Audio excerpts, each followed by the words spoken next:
Well, welcome everyone to episode 3 of our digital transformation series.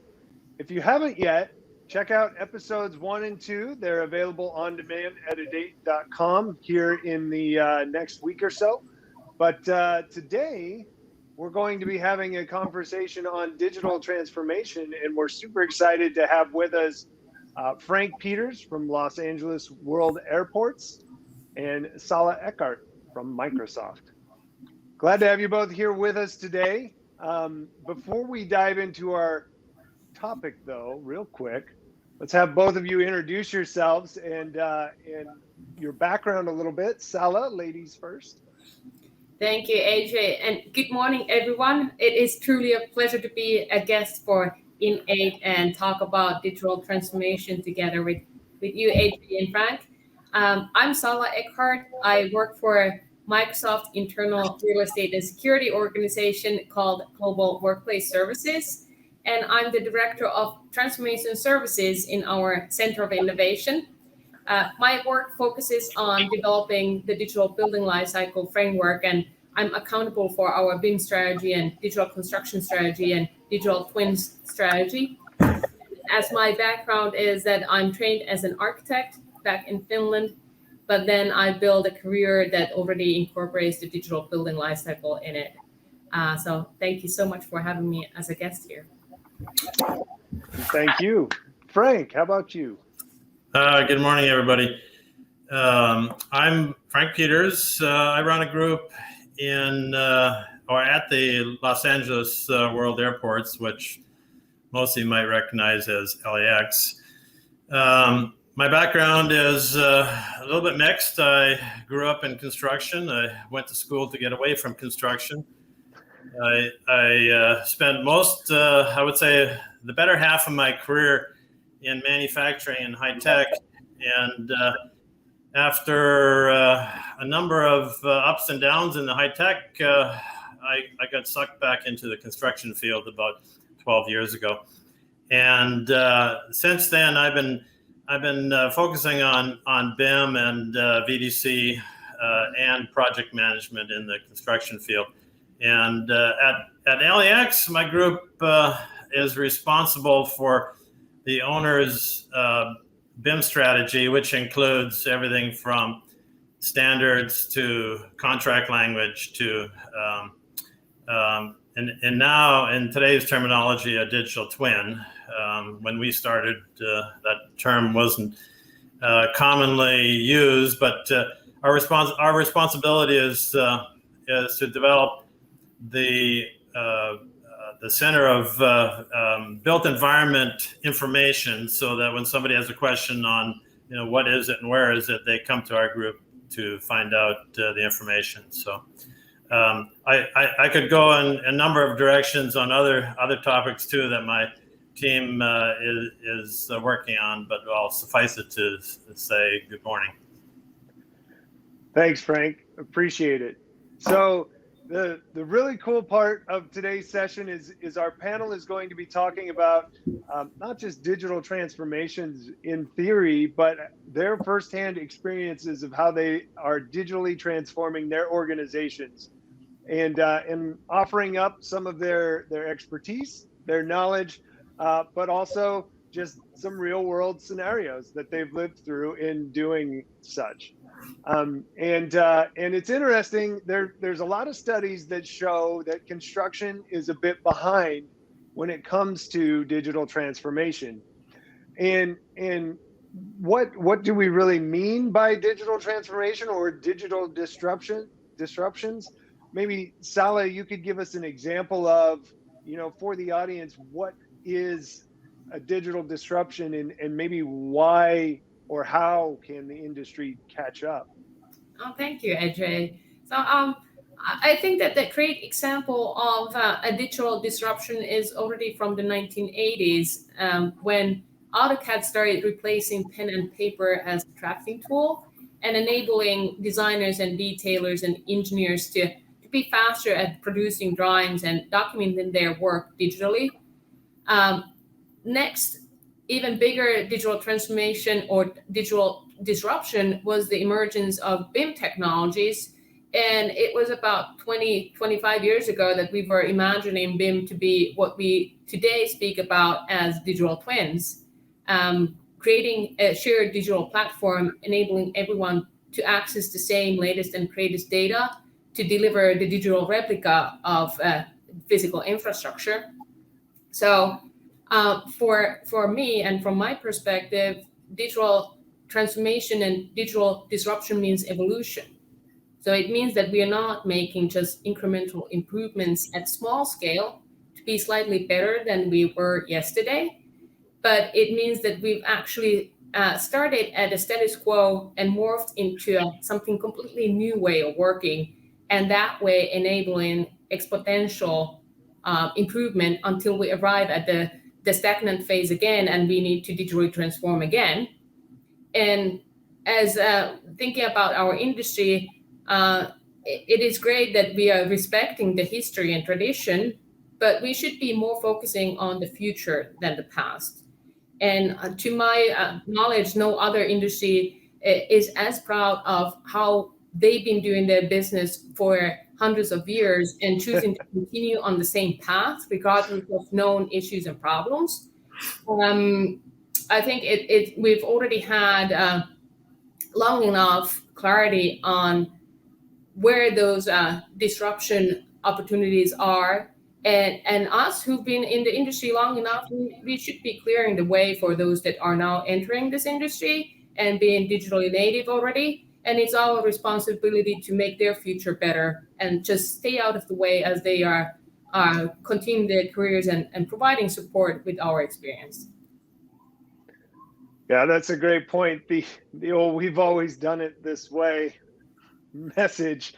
I can't tell you how many times we hear that. So, Frank, from your perspective, being out at a large owner of a major infrastructure facility, transportation facility, however you want to categorize LAX these days, right? What has been the catalyst for transforming not just your business, but some of the industry around your business because of how you all have led the way? Well, LAX is in the midst of a rather large capital improvement program for the last, I would say, 7-8 years, and going on for probably another 5 to 6 years. The airport is under continuous construction. There is upwards of north of $15 billion worth of projects being implemented. So part of our dilemma as an owner is, how to manage that and how to leverage that to our advantage. One of the fundamental strategies that we try to accommodate, and as a large government agency, implementation of strategy takes lots of time. But fortunately, with a capital program, we get some, let's say, motivation. And one thing that we want to do is leverage what the industry is already doing. So there are aspects of the industry that are rapidly improving in process and, let's say, use of digital technology. And just out of sheer, let's say, accommodation with what the industry is doing, we have to accommodate, or we have to adjust. So that in itself is a motivation. And the other part is because we're sort of bound by, like many things in the capital programs, life cycle risk certainly is one of those bounds. Legal requirements for contract language, and the delivery process is bound by lots of legal things. We have some sort of restrictions that we also have to accommodate, and that's sort of the yin and the yang of it, right?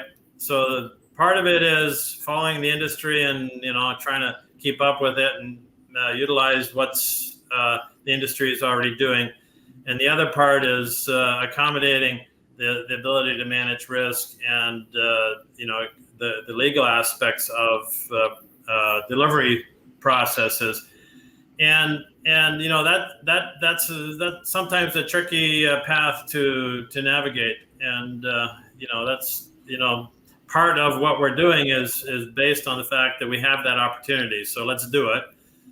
The speed may be something that we could argue about, but that's the motivation that's behind us as far as the accommodating the disruption, so to speak. Right. And it's interesting, right? You mentioned the opportunity and the fact that you have the support. And we did our global capital projects outlook, surveying a number of contractors and owners, over 300. And we found the same thing, right? There's no lack of support to digitally transform, but a lot of times you need the right business case to chase.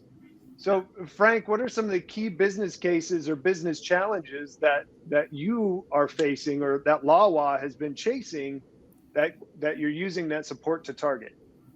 Well, okay, so part of the let's say disruption that's occurring in the industry is that we're the design process is delivered in a very different way than it used to be. My apologies against if I insult any architects in the audience, and Stella, you're included in this one too. Our friends on the design side tend to move, I would say, a little bit slower in the let's say embracing of technology, basically on the design side that accommodates the ability to leverage. And the specific that I'm talking about is we have opportunities now to define some of the data requirements at the beginning of the design. And those data requirements, everything from quantities to asset parameters that we as an owner are very interested to have delivered to us both physically and digitally at the end of the project, have that opportunity to define at the beginning of the project or the beginning of the design. And those specifics, it's a bit of a I don't know how you call it, a paradox when we're trying to get something specific at the early part of a design, and it's very difficult to do. And whether you're an architect or another designer, you want to keep your options open as long as you can, and the definition of things opposes that. You want to make those decisions early as possible. So that kind of battle goes on all the time. And we are actively leveraging that capability so that those things that are delivered at the end of a project, the assets and the information about the assets, have some alignment with the design documents, so that we don't have to do some backflips at the end. We want to start with the end in mind. And I know that's an old, overused cliche, but it's very true in this case. And right. That's the leverage that we'd like to be able to have across every project and everything. You're right. Start with the end in mind is probably one of the most overused cliches in construction, but it wouldn't be overused if it weren't the right answer, right? Yeah, that's why we say it. Yeah, it's unfortunate that we motivate with old cliches, and it's like if there was let's say a new whiz bang how to poke somebody in the nose and get their attention, in a nice way, obviously, we would do that. But it's a matter of persistence also. There's an element of that.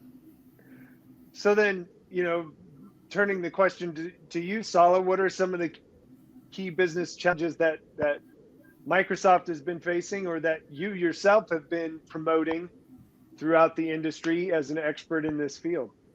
Yeah, it's very much what Frank was saying, that how do we take that end in mind approach, and how we can support our vendors and partners take the approach of continuous services design rather than providing a single time design service, and then always ending at creating data that then doesn't necessarily accumulate through the design and engineering process all the way to digital construction, and then be ready for us to take when it's time for a digital handover.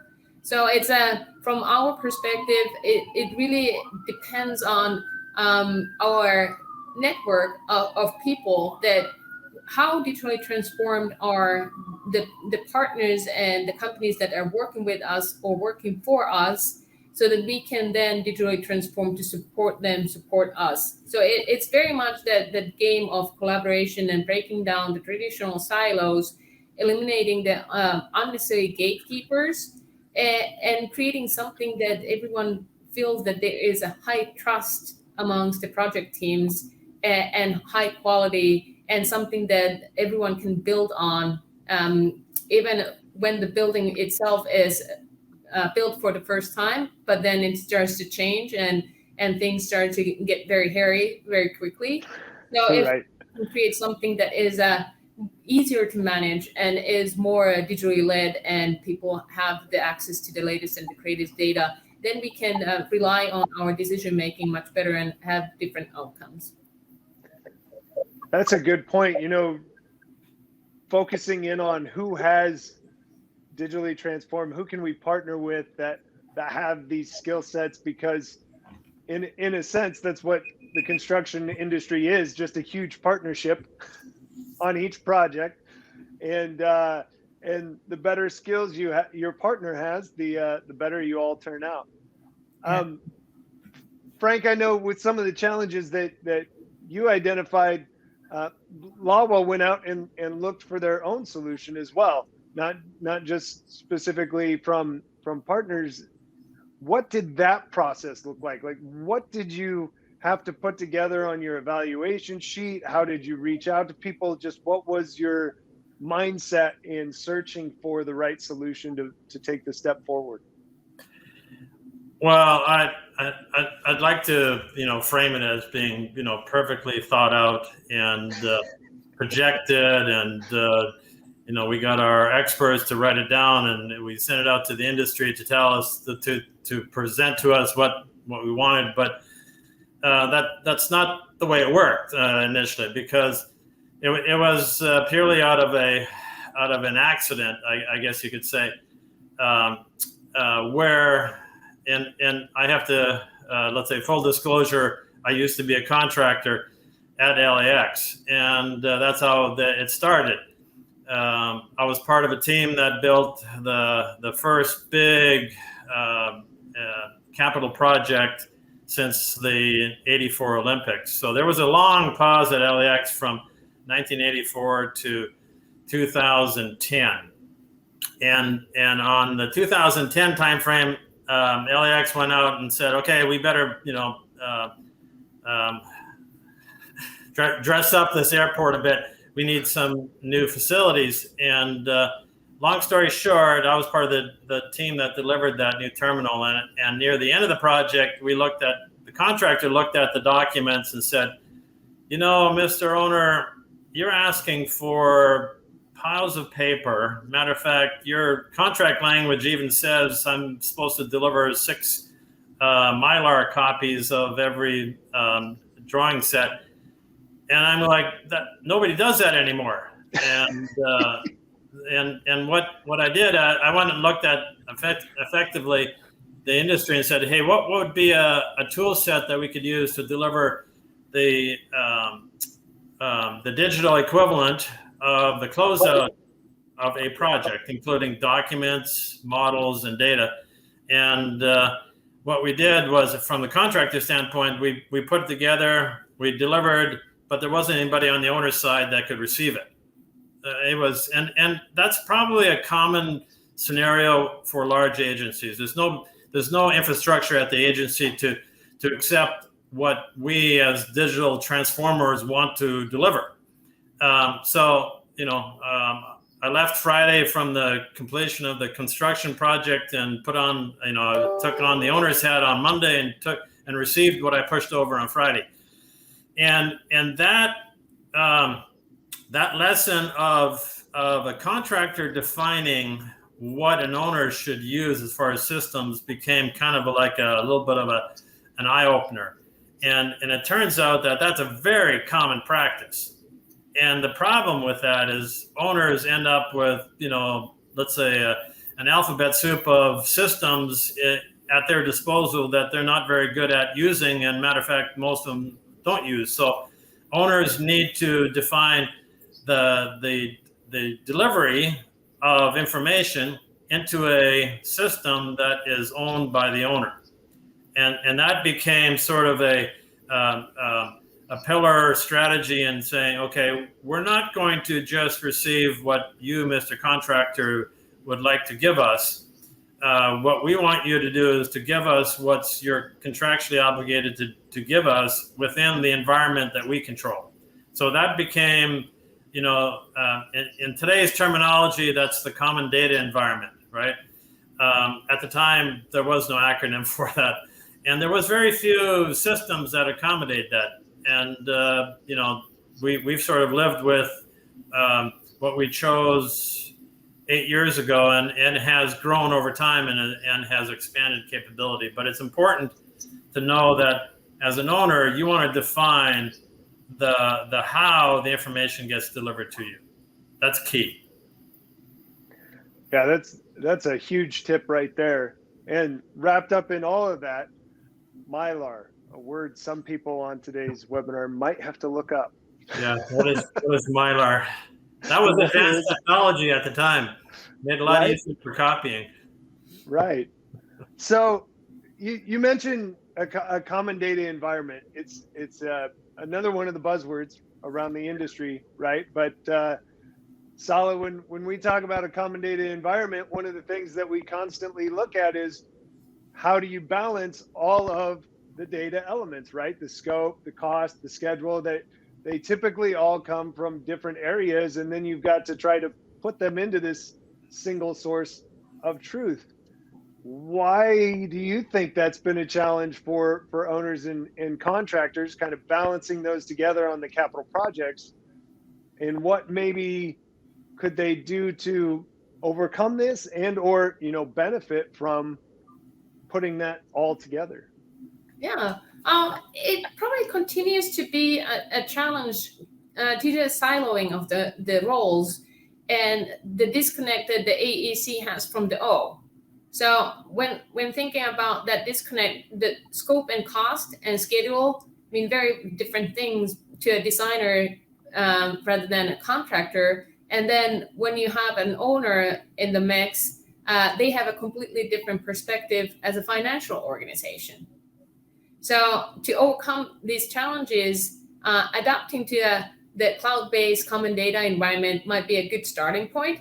And that way, all the different project stakeholders are integrated into the same digital environment where data and information is flowing instead of the files and folders.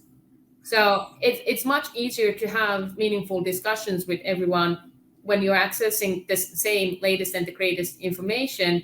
And that's why democratizing data with common data environments in the future is so important. Yeah.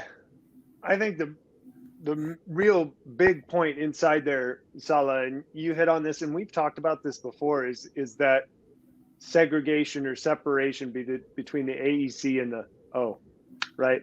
And we always talk about the AEC industry, and then there's the O. and what can be done to get those folks talking together? And Frank, maybe going off topic just a little bit, but you went from the AEC to the O, right? From Friday to Monday. That was kind of how that story happened. What do you see as some of the challenges of the disconnect there, and how do you see things being mended, if you will? Well, it's a multi-layered, complex equation, right? It's not as simple as that. And if you were to say the O to an owner, they would be a little bit confused. They'd go like, yeah, we're the owner, but I think of the O as operations, right? So the owner is divided into multiple silos. So, Sala is saying there's silos. Yeah, there's silos everywhere, even within what you're calling the O. We have the capital side of the O, and we have the operations side of the O. And the capital side of the O has a transient lifestyle, right? They come and go. They come and go, and they typically in larger agencies like LAWA at LAX hire the big engineering project management firms to manage the capital side, and they tend to have a focus on the capital delivery process, very much like the AEC. They have the idea of the AEC. We have to get the contract in place, we have to get it delivered, and we have to meet the contract, and then we leave. And that puts the owner sort of in a position of, well, do we need to become experts at that? We as an owner need to become experts at that capital delivery process. And the answer is, well, sort of, kind of. You need to define a delivery mechanism that can be used on both sides, the capital side and the operations side, right? Because why do we spend money? Well, we spend money to make either operations more efficient, or are we adding capacity? And that's an important distinction. We need to keep that in mind, is why are we doing this? And there is a requirement, and it happens to be, my team sort of backed into this, is that our contract language needs to speak to the operations requirements. And believe it or not, this is begin with the end in mind. And the end in mind is not just closing out a project on the capital side. It is making the project available for operations efficiencies. Like one simple example, operations has a maintenance system they use at LAX Maximo. That's sort of the, let's say, most common large asset management system. Well, they have a very defined data requirements for things. Well, that data requirement for things is part of the contract language on the capital side now. So that language on the capital side is the same language as on the operations side. And that is bridging those two. And having a common system that both the capital side on the owner and the operations side on the owner have access to and utilize is the key. And that's one of the things we've done. And that's always a hard, I can't explain that. Sorry for the long answer, but I can't explain that in 15 seconds. And that's a challenge that, hey, audience, if you have a way of doing that in 15 seconds, let me know, because I could really use that. Well, and that's what everybody's challenge is, right? Not just to have more data, but to have the more data mean something. Yeah, right? And make it useful. Yeah, because like when we did our capital projects outlook, owners, everybody claimed they're collecting the amount of data that they want and they're sharing it, but even more so, they admitted they could do more with it.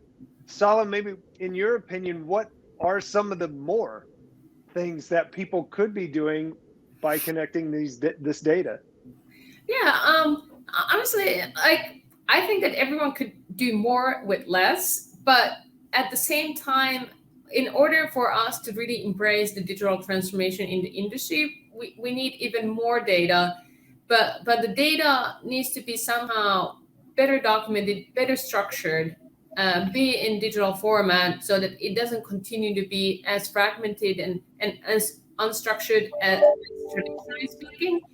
And why we need more data and why we need it in structured format is that data helps us understand what the future of our built environment looks like based on the evidence from the past.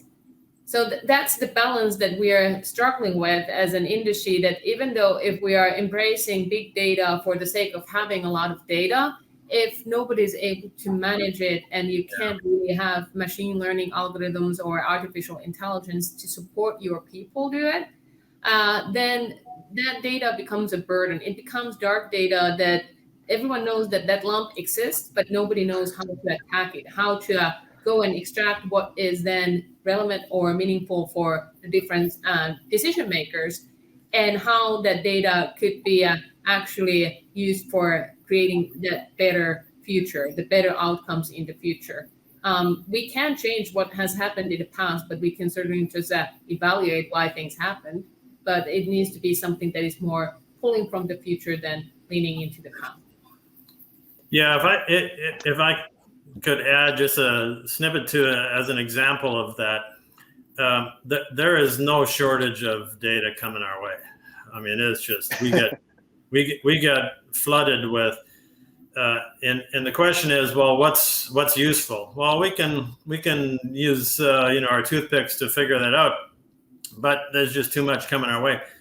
And one of the things that we stumbled onto, and I have to give credit to Microsoft on this one, is that we started using Power BI to mine some of that data and make it available in the form of information that project managers could understand.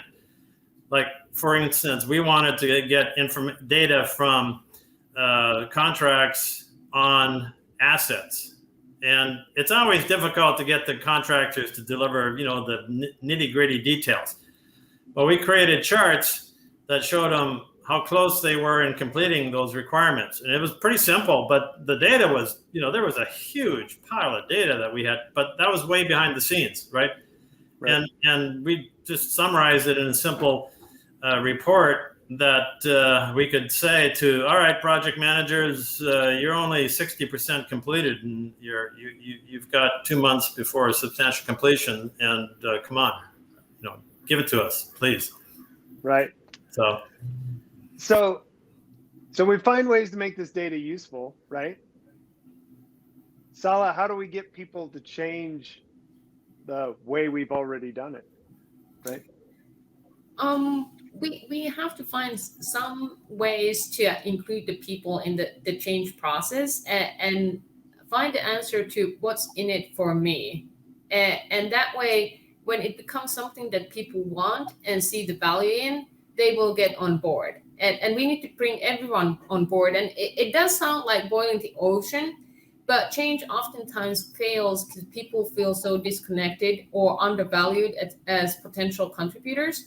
So even if the change needs to start from the top level management and have them feed the motivation and support the change, it needs to happen everywhere and needs to make something that is very personable for the people that are going through that change management process.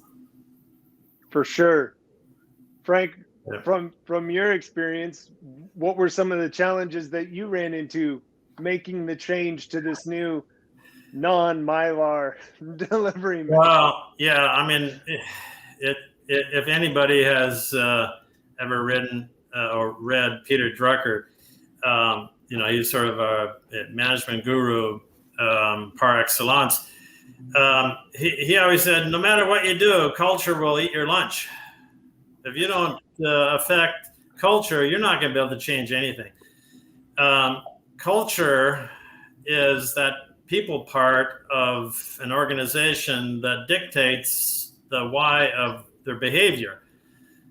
Way more complicated than what we're trying to do as far as digital stuff, but it is the biggest barrier that I run into. And you mentioned it earlier. Why do folks in our industry say that's the way I've been doing it for 50 years, and that's the way I'm going to do it for 50 more years?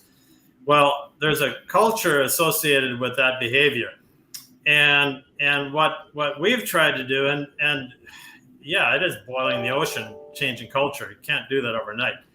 It's finding a few folks that can gain some ownership to it. Like, it's sort of like, if it's my team's data, nobody cares because it's my team's data.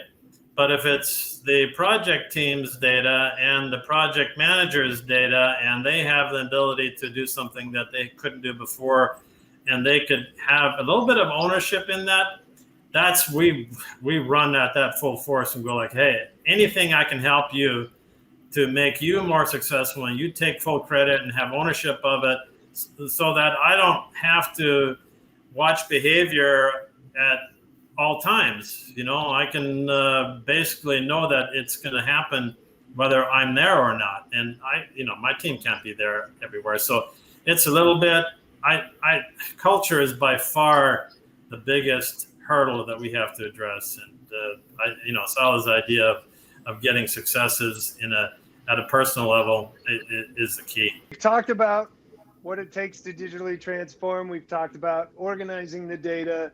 We've looked at what it takes to implement the change. Being all the way through that journey, Frank, what are some of the biggest benefits that you've seen on LAWA's journey with digital transformation? Well, the benefits, I mean, there's a myriad of benefits, and one of the benefits, this is probably more on the capital side of the owner, organization, is having the ability to get visibility of the delivery process as it relates to time. And one of the examples that we use on one of the larger projects within the very large capital program was the closeout process. And the closeout process is always one of those, nobody, really wants that. Good project managers escape the project before it starts closeout, because anybody that's stuck in closeout knows that it's not a career enhancing activity. So it tends to get a low, let's say, professional development cred. And as an owner, it's critical to us because, it's another cliche. It's not how you start the game, it's how you end the game, right? You look at the scoreboard. It doesn't matter how good you're shooting at the beginning of the game. If you're not winning at the end, what does it matter?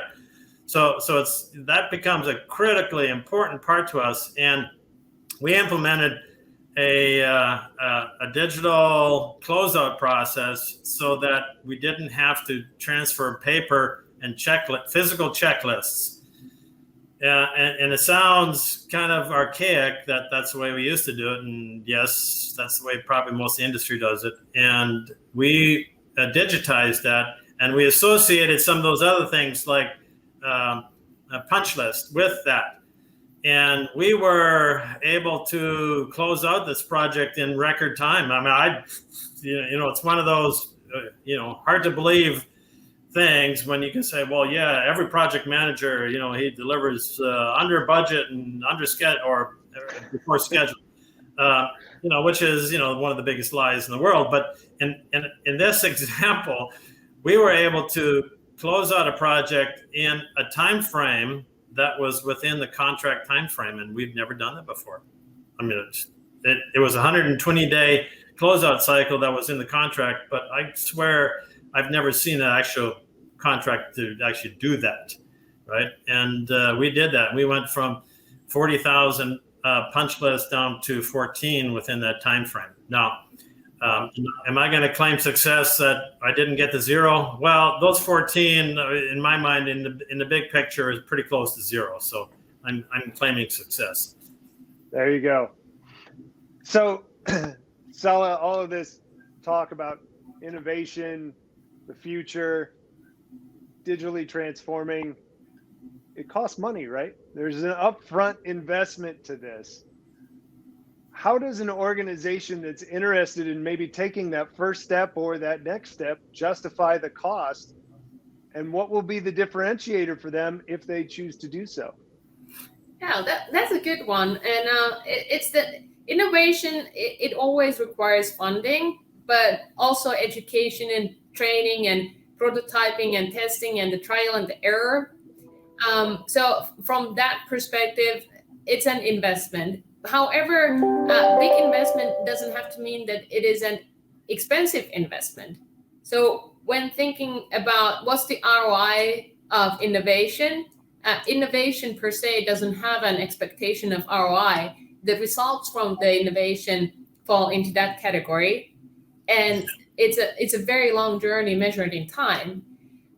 So when thinking about what is the most expensive investment in innovation, is the not investing in innovation. That's Right. when basically predetermining that you plan to go out of business when your competitors mature with their innovation journey. That's a really good point. It's more expensive to not do it than it is to do it. All right. So last question. I'm going to ask this to both of you, so be ready. I know a little bit about your background, both from your intro today and from other conversations.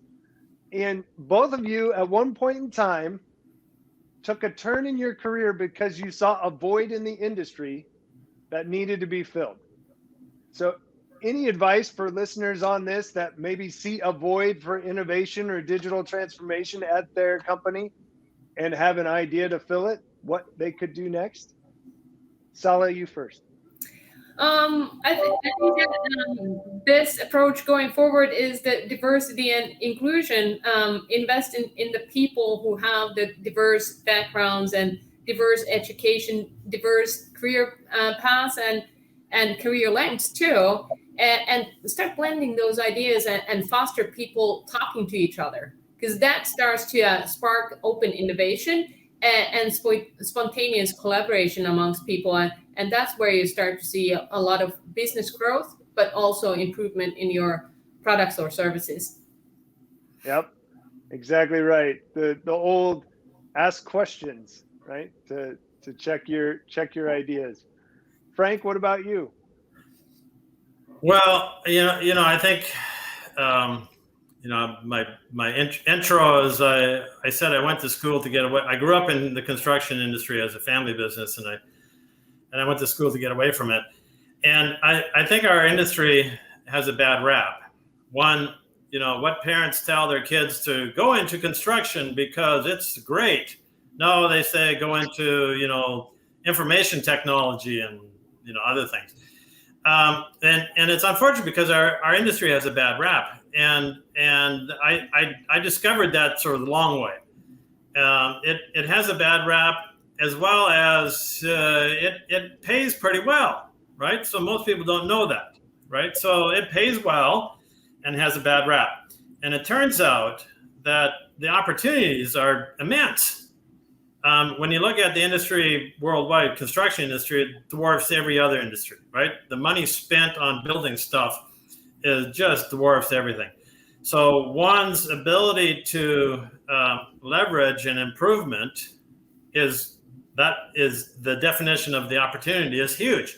So when I went from the high tech world to the construction world, it seemed like people will look at, what are you, crazy?